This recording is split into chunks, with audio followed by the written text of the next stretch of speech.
السلام عليكم ورحمة الله وبركاته.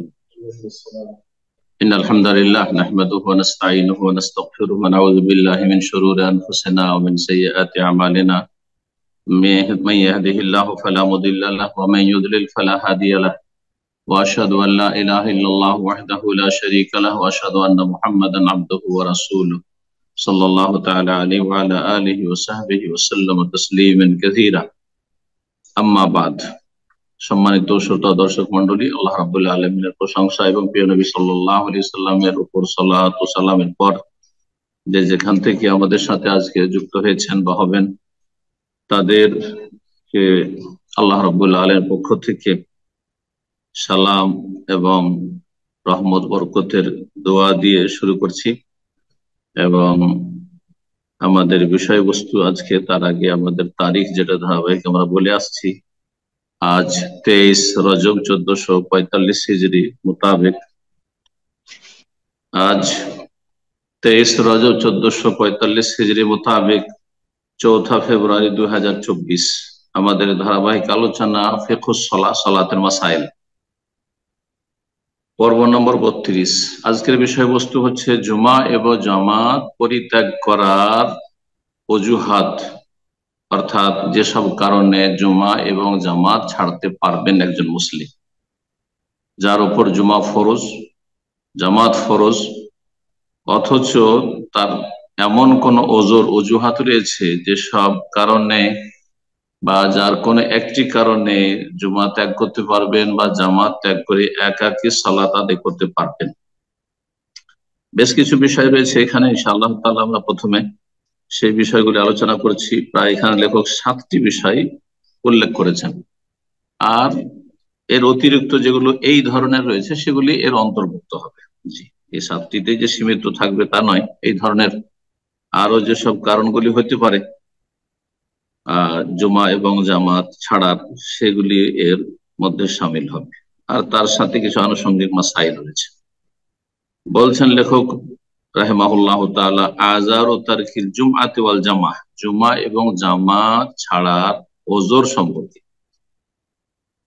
ইউযারু বিতারকি জুমআতিন ওয়া জামাআতিন, ওজর গ্রহণযোগ্য হবে জুমা এবং জামাত ছাড়ার ক্ষেত্রে এমন ব্যক্তির, 1 নম্বর, মারিযুন ইয়াশুক্কু আলাইহি আইয়ুসাল্লি মাআল জামাত, এমন অসুস্থ ব্যক্তি যার জন্য জামাত সহকারে সালাত আদায় করা কষ্টকর। মসজিদে এসে জামাতে উপস্থিত হবে সেটি তার জন্য কষ্টকর। কষ্ট হলে, এমন নয় যে প্রাণ নাশের ভয় আছে, এমন নয় যে রোগ বৃদ্ধি হয়ে যাবে, এরকম শর্তও নাই, কিন্তু এই রোগ অবস্থায়, অসুস্থতায় যদি মসজিদে আসে তো তার জন্য কষ্ট হচ্ছে।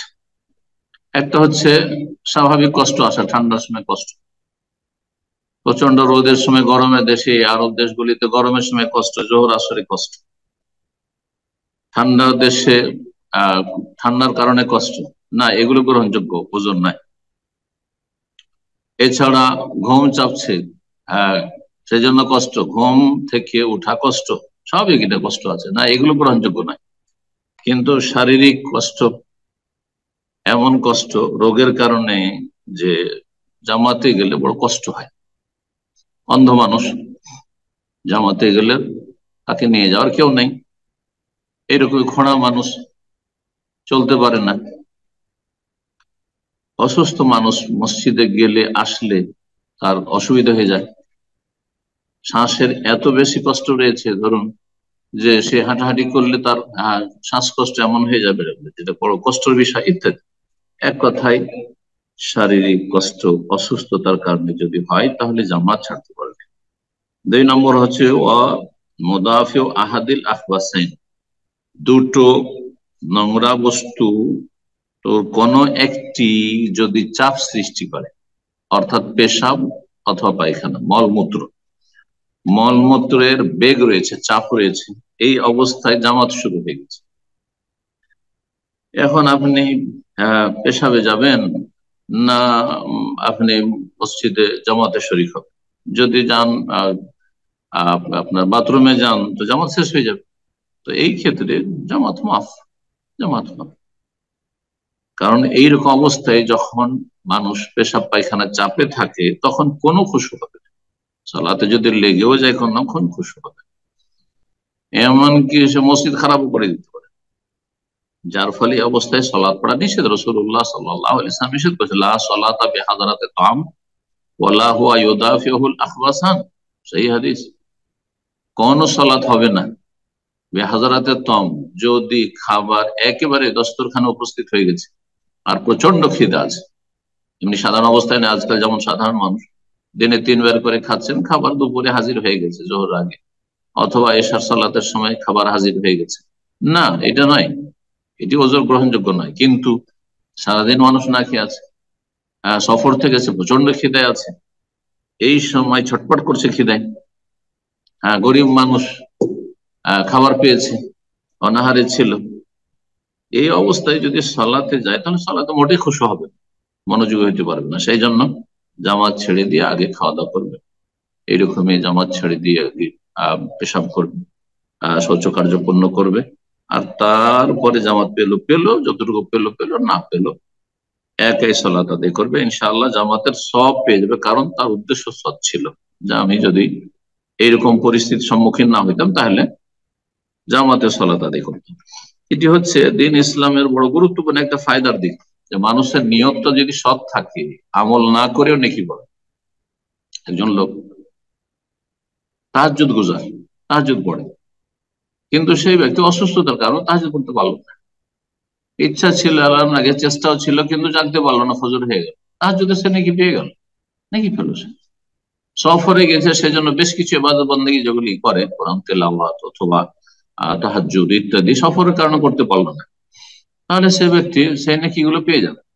সোমবার বৃহস্পতিবার সিয়াম পালন করে, কিন্তু সফরের কারণে সফরে সম্ভব হলো না এগুলো, তো এই নাকি গুলো পেয়ে যাবে। এই মাসে বা এই সপ্তাহে আমি সোমবার বৃহস্পতিবার রোজাগুলি রাখতে পারলাম না, সফরের কারণে বা অসুস্থতার কারণে নাকি পেয়ে যাবেন ইনশাআল্লাহ। কুতিবা লাহু মা কানা ইয়ামালু সাহিহাম মুকিমা, সহিহ বুখারী হাদিস। যে ব্যক্তির ভালো আমলের অভ্যাস আছে, সেই ব্যক্তি যদি কোন অসুস্থতার কারণে অথবা সফরের কারণে বাধাগ্রস্ত হয়, তাহলে কুতিবা লাহু, তার জন্য তার আমল নামায় লিখা হবে, মা কানা ইয়ামাল, যে আমলগুলি সে নিয়মিত করে আসতো, স্বাভাবিক করে আসতো, সাহিহাম মুকিমান, সুস্থ অবস্থায় আর মুকিম অবস্থায়। স্পষ্ট হাদিস, ইন্নামাল আমালু বিন্নিয়াত। জি, মানুষের আমল নির্ভরশীল নিয়তের উপর। আসলে আল্লাহ অন্তর দেখেন, আর তারপরে আমল দেখেন। আমল করতে না পেরেও আপনি আমলে নেকি পেয়ে যান, নিয়ত যদি সৎ থাকে। নিয়ত খারাপ থাকলে তো আমল করেও নেকি পাবেন না। লোক দেখানো ইবাদত বন্দেগী, লোক দেখানো দান সাদকা, লোক দেখানো নামাজ, আমল করেও নেকি পাবেন, বরং গুনাহ। 3 নম্বর কারণ জুমা জামাত ছাড়ার, ওমান খাসিয়া ফাওয়াতা রুফকাতিন, কারো যদি সাথী সঙ্গী ছুটে যাওয়ার আশঙ্কা হয়। একসাথে সঙ্গে সফর করছেন কোথাও, ধরেন এই যে বাসে যারা যাতায়াত করছে, হ্যাঁ, একসাথে গ্রুপ, আর সেটা আপনার আয়ত্তাধীন না, আপনার না ট্রেনে বাসে, ওই সময় ধরেন জামাত শুরু হতে যাচ্ছে, যদি জামাত ধরেন তো স্টেশন থেকে ট্রেন ছেড়ে যাবে, উমরার বাসগুলি এই দামাম থেকে যাচ্ছে মক্কাতুল মুকাররমা মদিনা মুনাওয়ারার উদ্দেশ্যে, আর পেট্রোল পাম্পে যদি জামাতের অপেক্ষা করেন, এখন আজান হইলো, যদি জামাতের অপেক্ষা করেন, বাস ছেড়ে চলে যাবে, ছেড়ে দেবে প্যাসেঞ্জারকে, ছেড়ে দেবে, বড় মুশকিলে পড়ে যাবে। তো এইরকম ক্ষেত্রে জামাত ওয়াজিব নেই, সে একাকি পড়ে নেবে, একাই পড়ে নেবে, অক্ত হয়েছে পড়ে নেবে।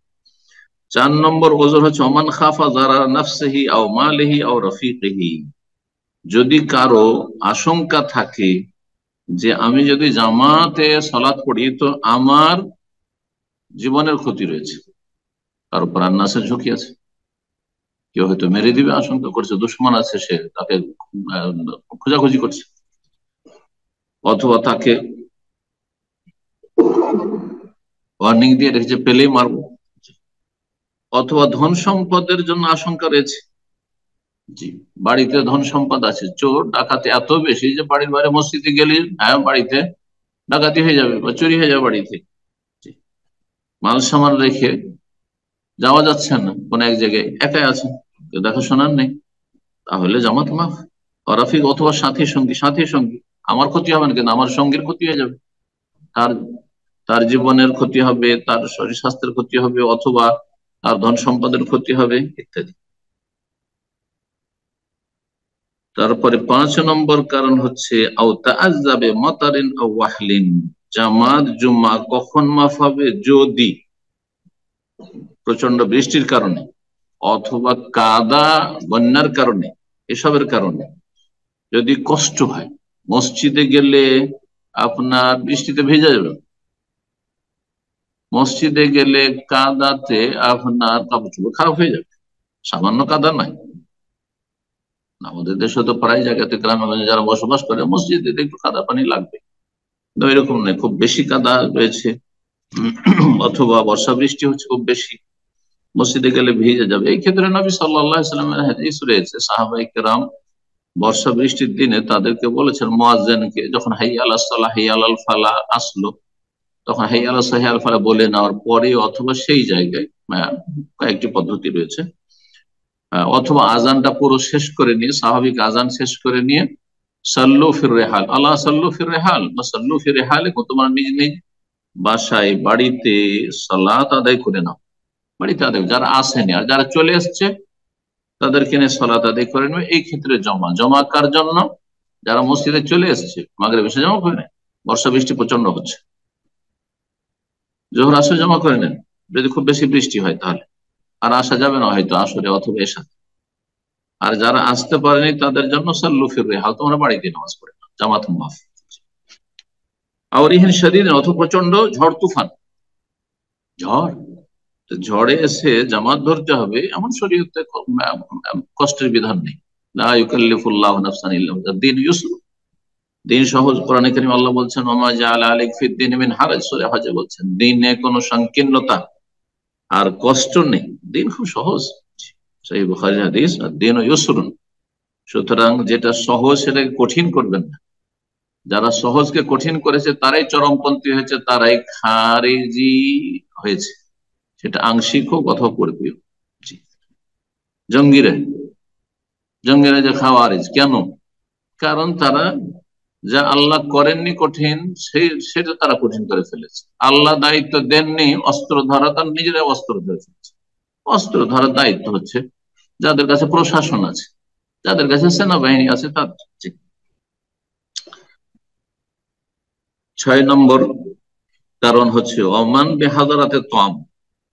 এই হাদিসটি বলতে গিয়ে আলোচনা করে ফেলেছি যে হাদিসে রয়েছে পেশাব পায়খানার চাপ থাকলে অথবা খাবার উপস্থিত হয়ে গেলে। তো 6 নম্বর কারণ হচ্ছে জামাত ছাড়া বা জুমা ছাড়া, যে খাবার উপস্থিত হয়ে গেছে, কিন্তু খাবার উপস্থিত হইলে শুধু না, মুহতাজিন ইলাইহি, আর খাবারের খুবই মুখাপেক্ষী, খেতেই হবে আর থাকতে পারছি না কোথায়, মুতামাক্কিন মিন তানাউলিহি, আর এখনই আমাকে খেতে হবে, না হলে আমার পক্ষে সম্ভব না, থাকতে পারছি না আমি খিদায়।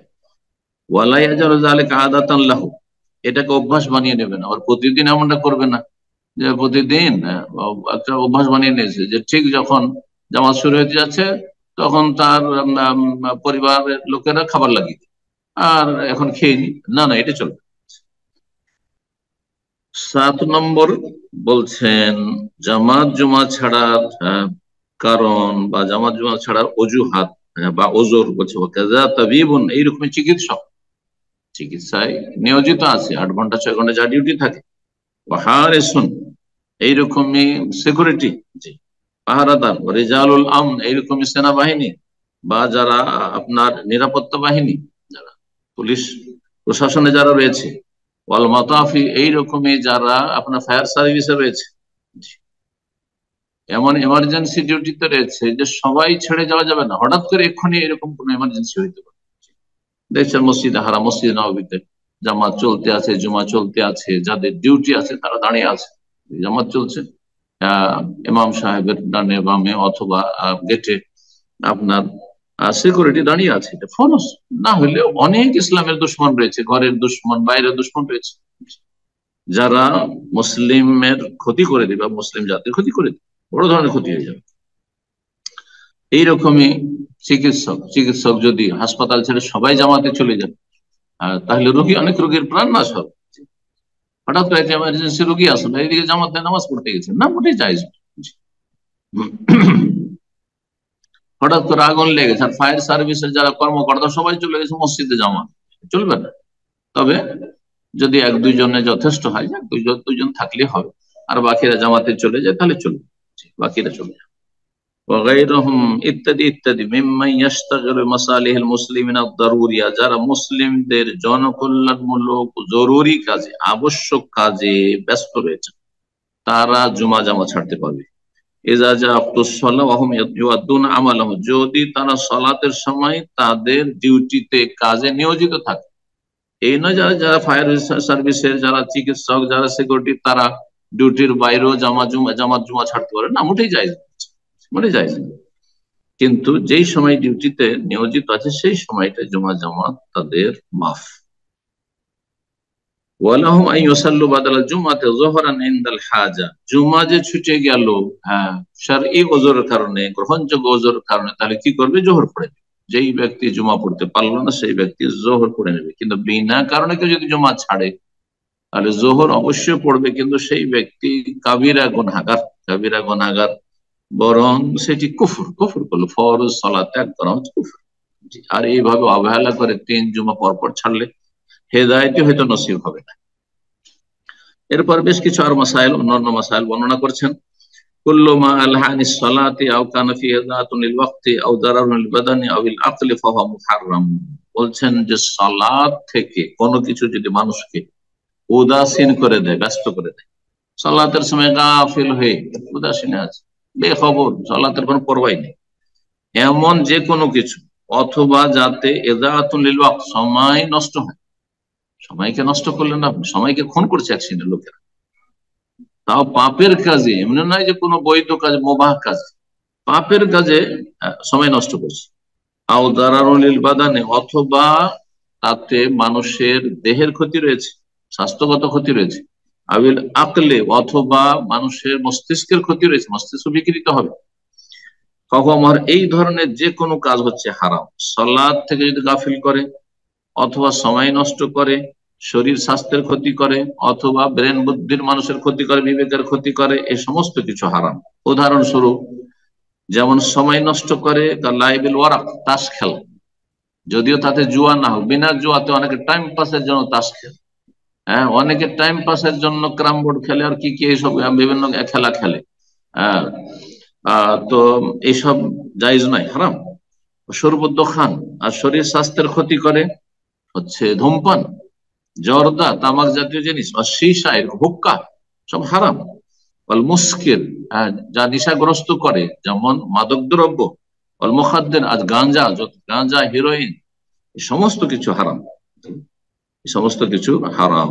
জি, এইরকমই খেলা দেখা, ক্রিকেট দেখা, ক্রিকেট ঘন্টার পর ঘন্টা দেখতে আছে, এদিকে নামাজ হয়ে গেল, জামাত হয়ে গেল, হারাম, হারাম, হালকা বিষয় নয়। কারণ আল্লাহ রাব্বুল আলামিন ইন্নামাল খামরু ওয়াল মাইসিরু ওয়াল আনসাবু ওয়াল আজলামু রিজসুম মিন আমালিশ শাইতান, যেখানে মদ জুয়াকে যে আয়াত দ্বারা চূড়ান্ত ভাবে হারাম করেছেন, শেষ পর্যায়ের হারামের ঘোষণা, তাতে বলছেন যে ইন্নামাল খামরু, নিশ্চয় মদ, ওয়াল মাইসিরু, জুয়া, ওয়াল আনসাবু, আর এই মূর্তি পূজা, ওয়াল আজলাম, আর ভাগ্য নির্ণয় করা, এগুলো তো কুফরি কাজ, ভাগ্য নির্ণয় করা কোনো কিছু দিয়ে, এইরকমই মূর্তি পূজা বা মাজার পূজা, এসব কুফর, শিরক, বড় শিরক, বড় কুফর। ওয়াল আজলাম রিজসুম, এগুলো হচ্ছে নাপাক। তাহলে মদ হচ্ছে নাপাক, জুয়া হচ্ছে নাপাক, নোংরামি, এগুলো হ্যাঁ সমাজ বিরোধী কাজ আর ইসলাম বিরোধী কাজ, আল্লাহর বিধান বিরোধী কাজ আর সমাজ বিরোধী কাজ।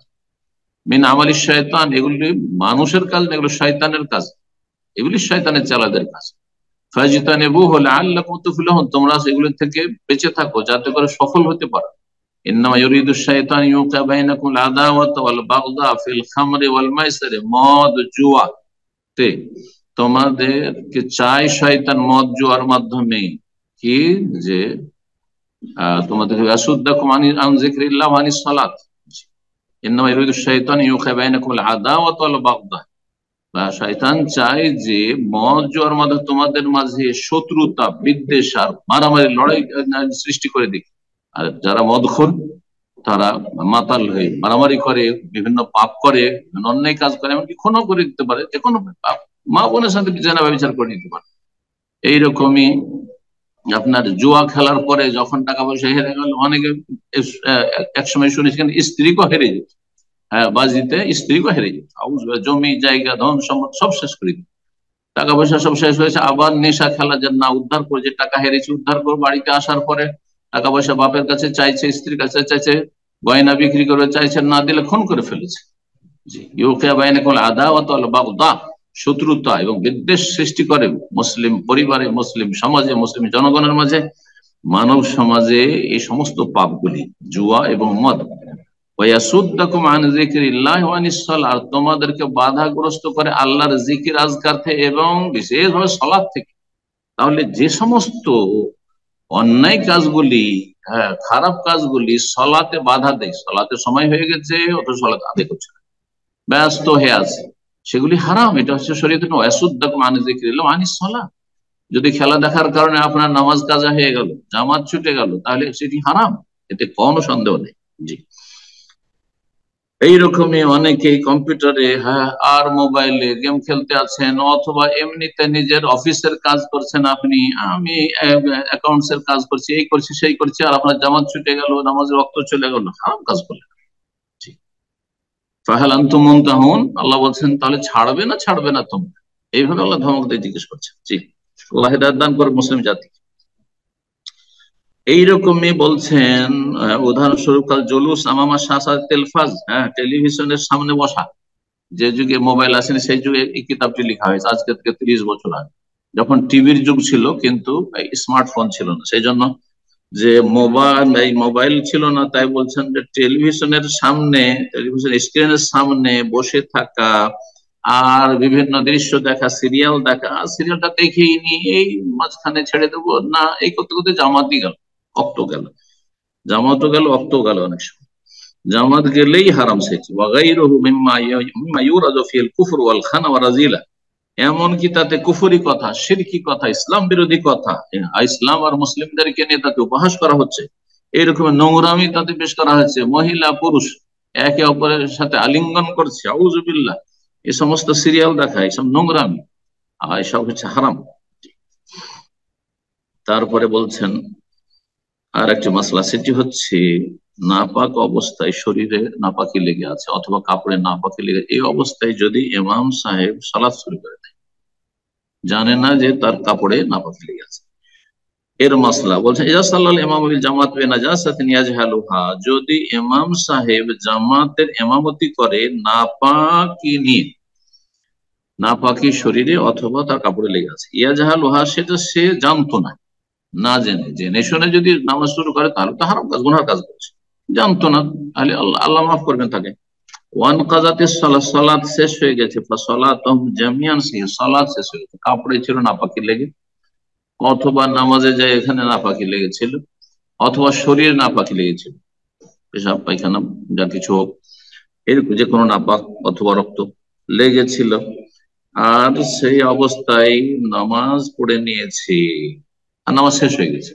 যদি সালাত শেষ হয়ে গিয়ে থাকে তাহলে সবার সালাত হয়ে গেছে, মানে ইমামেরও হয়ে গেছে আর মুক্তাদিদেরও হয়ে গেছে, যারা ইক্তেদা করেছে। অনেকে মনে করেন যে না, মুক্তাদিদের হইতে পারে কিন্তু ইমামের কেন হবে, আর এখানে গিয়ে দুটো মাসলাকে একাকার করে, দুটো মাসলায় পার্থক্য রয়েছে, এখানে ভালো করে শুনে না বিষয়টি। একটি মাসলা হচ্ছে যে উজু ছিল না বা গোসল ফরজ ছিল, মানে হাদাস, বড় নাপাকি অথবা ছোট নাপাকি, শরীরের আভ্যন্তরীণ নাপাকি হচ্ছে হাদাস, সেটা হচ্ছে উজু নেই অথবা গোসল ফরজ হয়ে আছে, এই অবস্থায় যদি কেউ সালাত পড়ে নেয় তাহলে সালাত হবে না, পুনরায় তাকে সালাত আদায় করতে হবে পবিত্রতা অর্জন করে, উজু না থাকে উজু করে, গোসল নাপাক অবস্থায় ছিল তাহলে গোসল করে, এতে কোনো ইখতিলাফ নেই। কিন্তু যদি নাপাক বস্তু কাপড়ে বা শরীর বা সালাতের স্থান, সালাতের একটি শর্ত হচ্ছে যে সালাতের জায়গা, সালাতের যে ব্যক্তি সালাত পড়ছে তার শরীর এবং শরীরে যে কাপড়গুলো রয়েছে সেই কাপড়গুলি পাক রাখতে হবে নাপাকি থেকে, নাজাসাত থেকে। কিন্তু না জানতে থেকে গেছে আর পুরো সালাত শেষ হয়ে গেছে, তাহলে সালাত বাতিল হবে না, সালাত তাদের সবার হয়ে গেছে। ওয়াইন আলিয়া বিন নাজাসাত আসনা সালাত, তবে সালাত চলতি অবস্থায়, এক দুই রাকাত হয়েছে আর তারপরে বুঝতে পেরেছি আরে নাপাকি লেগে আছে, দেখতে পাচ্ছি আমার তো শরীরে বা কাপড়ে নাপাকি লেগে আছে, বলছেন সেই অবস্থায় যদি ফাইন আমকান ইবআদাহা আও ইজালাতা ফালা যালিকা, সালাত চলতি অবস্থায় যদি সেটাকে পরিষ্কার করে নিতে পারেন, শুকিয়ে আছে ধরেন, লেগে শুকিয়ে আছে সেটাকে ধোঁয়াশা দিয়ে দিলেন বা কিছু করলেন, অথবা কাছে পানি আছে সেটা দিয়ে ধুয়ে ফেললেন, ওই অবস্থায় এই হালকা কাজটি করলেন সালাত বিরোধী, পবিত্রতা অর্জনের জন্য বা শরীর কাপড়টাকে পাক করার জন্য, অথবা নাপাকিটা আছে সেটা হয়তো সালাতের জায়গায় পড়ে আছে সেটা জোর করে দিলেন, অথবা যে কাপড়টা আপনার গায়ে আছে, কাপড়ে লেগে আছে, কাপড়টা খুলে ফেলে দিলেন, খুলে ফেলে দিলেন, বাকি অন্য কাপড় আছে, গেঞ্জি আছে হয়তো। তো যদি সেটা দূর করা সম্ভব হয় তাহলে কি করবে? ওয়াতাম্মা সালাত, সালাত সম্পূর্ণ করবেন, সালাত ভাঙবেন না। ওয়াইন কানা লা ইউমকিনুহু, আর যদি নাপাকি দূর করা সম্ভব না হয় তাহলে সালাত ছেড়ে দিবেন, ইমাম সাহেব সালাত ছেড়ে দিবেন। এখন সালাত ছেড়ে দিলেন তো বিনা ইমামে থেকে গেল। মুফতাদিরা বলছেন ওয়াস্তাখলাফা মান ইউতিম্মু বিল মামুমিনা সালাতাহুম, একজনকে তার স্থলাভিষিক্ত ইমাম বানিয়ে, খলিফা বানিয়ে তার জায়গায় একজনকে ইঙ্গিত করবেন যে তুমি নামাজটা পড়িয়ে দাও, এটা করবেন। আচ্ছা যদি না করে ছেড়ে দিয়ে চলে যায়, আহ, অনেকে করে যে কাউকে ইশারা করে না যে তুমি নামাজটা পড়িয়ে দাও, নাকটা ধরে টান দিয়ে চলে আসে। যখন চলে যাবে তাহলে যে কেউ নিজের মধ্যে যোগ্যতা দেখছেন আমি সালাদটা পড়িয়ে দিতে পারবো আর কাছাকাছি আছে, সে ইমামের কাছাকাছি, সে সামনে এগিয়ে গিয়ে সালাত পুরা করবে, ইমামতি করবে, বাকি সালাত ইমামতি করবে। আরেকটি মাসলা বলছেন মানজারা কওমান ফালা ইয়াউম্মাহুম ওয়ালাকিন ইয়াউম্মুহু রাজুলুম মিনহুম, আপনি আমি যতই যোগ্য হোক না হই না কেন, বা কোনো ব্যক্তি যতই যোগ্য হোক না কেন, যদি কোনো জায়গায় আমরা যাই, কারো বাড়িতে গেছি, হ্যাঁ, তাহলে সেখানে গিয়ে আমি নিজে থেকে আমামতি শুরু করবো না, বরং বাড়িওয়ালা বেশি হক রাখে এমামতি করার। মানে যারা কম মান, কেউ যদি কোনো সম্প্রদায়ের সাথে দেখা সাক্ষাৎ করে তাদের ইমাম হতে যাবেন না। আমি বাইরে থেকে গেছি, দামাম থেকে রিয়াজে গেছি, আর আমি গিয়ে তাদের কোনো মসজিদে গেলাম মেহমান হয়ে, আমি নিজে থেকে এমামতি শুরু করে দেবো, হ্যাঁ, যে আমি তাদের মধ্যে বেশি শিক্ষিত সেই জন্য, না, এটা চলবে না। কি করতে হবে? ওয়ালাকিন ইয়াউম্মুহু রাজুলুম মিনহুম, সেখানকার কোন একজন ইমামতি করবেন যিনি সেখানকার যোগ্য, এটা হচ্ছে আসল। তবে যদি তারা বলেন যে না আপনি পড়ান, সেটা ভিন্ন বিষয়। আর যদি বলে, অফার করে, তাহলে সেটা ভিন্ন বিষয়। তারপরে বলছেন কাতারের ফজিলত সম্পর্কে, যে প্রথম কাতার দ্বিতীয় কাতারের তুলনায় উত্তম, আস-সাফুল আউয়াল আফদালু মিন আস-সাফি সানি, প্রথম কাতার দ্বিতীয় কাতারের তুলনায় উত্তম। ওয়া ইয়ামিনুস সাফি আফদালু মিন ইয়াসারি, আর কাতারের ডান দিক বাম দিকের তুলনায় উত্তম। ফাল্লাহু আযজা ওয়া জাল্লা ওয়া মালাইকাতু ইউসাল্লুনা আলা সাফিল আউয়াল, হাদিসে রয়েছে যে আল্লাহ রাব্বুল আলামিন রহমত বর্ষণ করেন, ফেরেশতারা রহমতের দোয়া করতে থাকেন প্রথম কাতারের মানুষের জন্য এবং ডান দিকে যারা অবস্থান করে কাতারের তাদের জন্য। নবী সাল্লাল্লাহু আলাইহি ওয়াসাল্লাম তিনবার করে প্রথম কাতারের মানুষের জন্য দোয়া করেছেন। জি, ওয়াকাদ দাআ নবী সাল্লাল্লাহু আলাইহি ওয়াসাল্লাম লিসাফিল আউয়ালি সালাসান ওয়া লিসানি ওয়াহিদা, আর দ্বিতীয় কাতারের জন্য বা পরের পরের কাতারগুলির জন্য পরে দোয়া করে, দ্বিতীয়বারে দোয়া করেছেন, কিন্তু তিনবার করে দোয়া করেছেন প্রথম কাতার লোকদের জন্য, আর অন্যান্য কাতার জন্য শুধু একবার দোয়া করেছেন। বলছেন যে প্রথম কাতারে কারা অবস্থান করবে, এই ক্ষেত্রে বাড়াবাড়ি আর ছাড়াছাড়ি রয়েছে। আমাদের দেশের এক সমাজ রয়েছে যেখানে প্রথম কাতার থেকে যারা ছোট বাচ্চারা রয়েছে, যদিও তারা 7 বছরের বড়, 10 বছর, 12 বছর, 14 বছর হলো, তাদের সবগুলিকে পিছনের লাইনে তাড়িয়ে দেয়। এটা ঠিক নয়, এটাও ঠিক নয়। তাহলে এরা শিখবে কি? তো খেলতামাশা করবে, তাহলে পিছন দিকে সবগুলোকে তাড়িয়ে দিলেন। এই দৃশ্যটা নিশ্চয়ই আপনাদের জানা আছে, এটা মোটেই ঠিক নয়, সুন্নতের খেলাফ, এটাও ঠিক নয়। আর এটা তালিম তরবিয়তের পদ্ধতি নয়, বরং এগুলোকে দূরে করে দিয়ে আরো অজ্ঞ রাখার পদ্ধতি। আর একটি তরিকা হচ্ছে যে ছোট ছোট বাচ্চারা আগে এসে একবার প্রথম ইমামের পিছনে গিয়ে দাঁড়িয়ে, হ্যাঁ, 7 বছর, 8 বছর, 9 বছর, 10 বছরের বাচ্চা আগে গিয়ে একবার ইমামের পিছনে দাঁড়িয়ে আছে, যেগুলো ইমামতি করতে পারবে না হয়তো, তাদের দিনের কোনো জ্ঞানও নেই, আর সেই রকমের তাকওয়া নেই, তারপরে সালাতের মাসালা মাসাইল সম্পর্কে জানা নাই, হয়তো শুদ্ধ তেলাওয়াত নেই, সবগুলি দাঁড়িয়ে গেছে। আর যারা যোগ্য ব্যক্তি আছেন তারা আর সেখানে জায়গা পাচ্ছেন না, তখন তাদেরকে ডানে বামে দূরে দাঁড়াতে হচ্ছে। এইটাও ঠিক নয়, এটাও ঠিক নয়। তবে একজন দুইজন বাচ্চা হয়তো আছে পাশে, কিন্তু যোগ্য ব্যক্তিরও তার পাশে আছে। বিশেষ করে যদি এমনটা হয় যে বাবা আছেন, হয়তো অভিভাবক আছেন, আর তার পাশে তার 7 বছর 8 বছর বাচ্চা আছে, প্রথম কাতারে, কোনো অসুবিধা নেই। কিন্তু ইমামের কাছাকাছি জ্ঞানী গুণী ব্যক্তিরা হবেন, যোগ্য ব্যক্তিরা হবেন, এটি হচ্ছে সুন্নাহ। এর মানে এই নয় যে যারা কচি কাঁচা আছে, হ্যাঁ, অথচ তারা খেলাধুলা করবে না, এমন নয় যে 4-5 বছরের বাচ্চা। 4-5 বছরের বাচ্চাদেরকে মসজিদে নিয়ে যায় আসলে উচিত, 7 বছরের বেশি নিয়ে যেতে বলেছেন, তাও সালাত পড়াইতে বলেছেন। সুতরাং অনেকে যে আজকাল ফ্যাশন বানিয়ে নিয়েছেন বেনামাজিরা, যে 4-5 বছর 3 বছরের বাচ্চাকে হাঁটলো নিয়ে মসজিদে, আর নিয়ে গিয়ে নিজেরও সালাতে কোনো খুশু তো নাই, অন্যদেরও নামাজ নষ্ট করলো, এটাও ঠিক নাই। বলছেন আল আহাক্কু বিস-সাফফিল আউয়ালি ওয়াল কুরব মিনাল ইমাম হুম উলুল আহলামি ওয়ান নুহা আহলুল ইলম ওয়াত তুকা। বলছেন প্রথম কাতারের বেশি হক রাখে এবং ইমামের কাছাকাছি দাঁড়াবার বেশি হক রাখে কারা? হুম উলুল আহলাম, তারা হচ্ছে জ্ঞানী গুণী যারা, জ্ঞানী গুণী মানুষ। আর অন্যহা যারা যোগ্য ব্যক্তি। আহলাম হলমের বহুবচন, আর নহা হচ্ছে নহা মানে যা মানুষের বিবেক, আকল। নহা মানে হচ্ছে আকল, যে আকল মানুষের বিবেক মানুষকে পাপ থেকে বা আহ অমানুষের কাজ থেকে বিরত রাখে। আর নাহা মানে বিরত রাখে। তো জ্ঞানী গুণী বিচক্ষণ যারা দিনের জ্ঞান রাখে, আহলুল ইলম, তার ব্যাখ্যা করেছেন যারা ওলামায়ে কেরাম যদি থাকেন, এইরকম পরহেজগার, আলেম নাই কিন্তু মুত্তাকি পরহেজগার, আল্লাহ ভীরু, ওরা ইমামের কাছাকাছি দাঁড়াবে এবং প্রথম কাতারে তারা দাঁড়াবে, কিন্তু তাদেরকে একটু আগে আসতে হবে উচিত, এ নয় যে পরে আসবে। ওয়াহুম কুদওয়াতুন নাস, এরা হচ্ছে মানুষের জন্য, জনগণের জন্য আদর্শ। ফালিয়ুবাদিরু ইলা যালিকা, সুতরাং তারা যেন আগে ভাগে আসে আর ইমামের কাছাকাছি দাঁড়ায়, যোগ্য ব্যক্তিরা। আবু মাসউদ বদরি রাদিয়াল্লাহু তাআলা আনহু বর্ণিত, তিনি বলেন কানা রাসূলুল্লাহ সাল্লাল্লাহু আলাইহি ওয়াসাল্লাম ইয়ামসাহু মানাকিব, রাসূলুল্লাহ সাল্লাল্লাহু আলাইহি ওয়াসাল্লাম সালাতে আমাদের কাঁধগুলি স্পর্শ করতেন। ইয়ামসাহু মানাকিব ফিস সালাত ওয়া ইয়াকুলু, প্রত্যেকের কাঁধকে ছুঁইতেন এইভাবে যে বরাবর হয়েছে না আগে পিছে হয়ে আছে। আর বলতেন ইস্তাউ, তোমরা সোজা হয়ে দাঁড়াও, মানে কাতার করে আগ পিছ করে রাখিও না। ওয়ালা তাখতালিফু, আর তোমরা আপোষে বিরোধ সৃষ্টি করিয়া, মানে আগে পিছে থাকিও না, কাতারকে আঁকা বাঁকা করে রাখিও না। ফাতাখতালিফা কুলুবুকুম, না হলে তোমাদের অন্তরে ফাটল ধরে নিবে। এটা হচ্ছে মানুষের শাস্তি, যখন মানুষ কাতার সোজা না করে তখন আল্লাহর পক্ষ শাস্তি হচ্ছে আপোষে ফাটল, যে আপোষে বিচ্ছেদ, আপোষে আপনার অন্তর্দ্বন্দ্ব আর শত্রুতা ইত্যাদি কলহ। তারপরে বলছেন লিয়ালিয়ানি মিনকুম উলুল আহলাম ওয়ান নুহা, আমার কাছাকাছি যেন তোমাদের মধ্য থেকে যারা জ্ঞানী গুণী বিচক্ষণ মানুষ, আলেম, দিনের জ্ঞান রাখে, তারা যেন এসে দাঁড়ায়, বয়োজ্যেষ্ঠ এবং তারা পরেজগার, আলেম, দিনের জ্ঞান রাখে, ওরা দাঁড়ায়।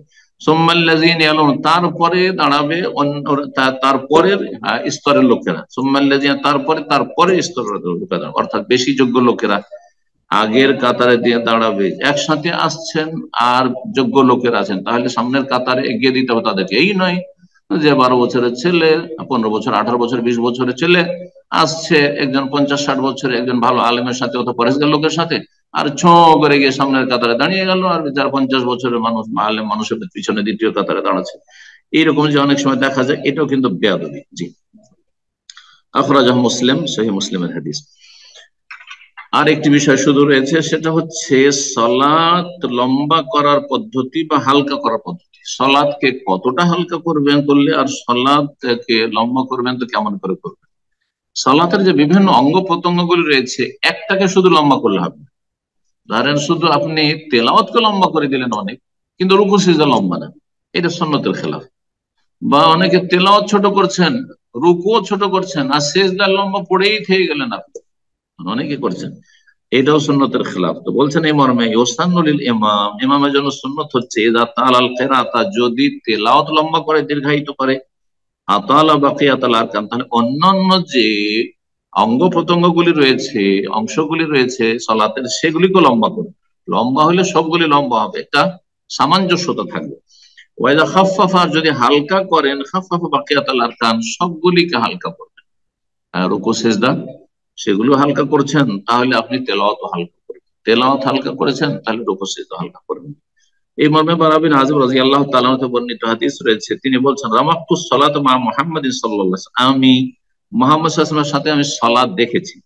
ফাওয়াজাদতু কিয়ামাহু ফারাকাতাহু, তার দাঁড়ানো আর তার রুকু, রাকাতাহু মানে রুকুআহু, তার রুকু, ফাতিদালহু বাদা রুকু, রুকু থেকে তার সোজা দাঁড়ানো, ফাসাজদাতু, তারপরে তার সিজদা করা, ফাজালসাতু বাইনাস সাজদাতাইন, তার দুই সিজদার মাঝখানের বৈঠক, ফাসাজদাতুহু, তারপরে যে সিজদা করা দ্বিতীয় সিজদা, ফাজালসাতুহু মা বাইনা তাসলিম ওয়াল ইনসারাফ, তারপরে সালাম ফিরার আগে যে বৈঠক, আত্তাহিয়াত তাশাহুদের বৈঠক, যার থেকে সালাম ফিরছেন, এই সমস্ত যে সলাতের বিভিন্ন পার্টস গুলি রয়েছে, অঙ্গ প্রত্যঙ্গ রয়েছে, কারিবাম মিনাস সাওয়া, কাছাকাছি একই রকম, কাছাকাছি বরাবর হতো। জি, কাছাকাছি সমান, বললেন না যে সবগুলি সমান হতো একবার হুবহু, কিন্তু কাছাকাছি সমান হইতো। মানে এমন নয় যে তেলাওয়াত ধরেন 5 মিনিট, আর আপনার সেজদা শুধু 1 মিনিট, রুকু 1 মিনিট, না। আজকালকার অধিকাংশ ইমাম বা মুক্তাদির সলাতে এরকমই, কিন্তু না, এমনটা হওয়া উচিত নেই, কাছাকাছি হইতে হবে। তাহলে কাছাকাছি বলে কি করতে হবে? তেলাওয়াত যদি 5 মিনিট হয়, তো আপনি 2-3 মিনিট তো থাকেন সেজদায়। হ্যাঁ, সেজদার সমান হয়তো রুকুতে থাকবেন, কিন্তু রুকু যদি সেজদা 3 মিনিট হয়, তাহলে 2 মিনিট তো থাকবেন আপনি এতে রুকুতে। না, রুকুতে শুধু সুবহান রাব্বিয়াল আযীম, সুবহান রাব্বিয়াল, সুবহান রাব্বিয়াল, আল্লাহ সামি আল্লাহ, না, মোটেই উচিত না।